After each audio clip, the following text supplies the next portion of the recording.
বিভিন্ন রকম শিল্প কারখানায় কাজ, কনস্ট্রাকশনে কাজ এবং এগ্রিকালচার সেক্টরে প্রচুর পরিমাণে কাজ রয়েছে।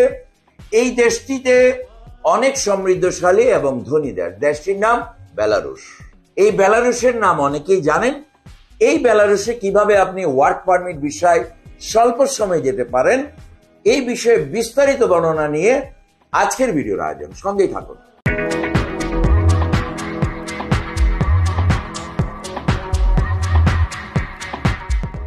প্রিয় দর্শক, বেলারুশ ইউরোপের একটি নন সেনজেন রাষ্ট্র।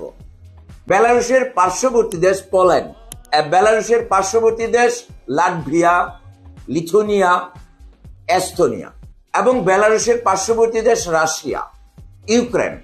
যারা বেলারুশ যাবেন তারা অতি সহজেই, আপনি যখন টিআরসি পাবেন, টিআরসি পাওয়ার পর বেলারুশে আপনি যখন 3 থেকে 6 মাস কাল অবস্থান করবেন, তখন কোম্পানির পক্ষ থেকে এনওসি নিয়ে বেড়ানোর উদ্দেশ্যে বেলারুশে যেসব ইউরোপের বড় বড় দেশের দূতাবাস রয়েছে সেখানে আপনি কোম্পানির মালিকের এনওসি নিয়ে সেখানে ভিজিট ভিসার একটি আবেদন করে বৈধভাবে ভিসা লাভ করে বেলারুশ থেকে বৈধ উপায়ে আপনারা সেনজেনভুক্ত দেশে গমন করতে পারেন। এছাড়াও বেলারুশের পার্শ্ববর্তী দেশ লাটভিয়া, পোল্যান্ড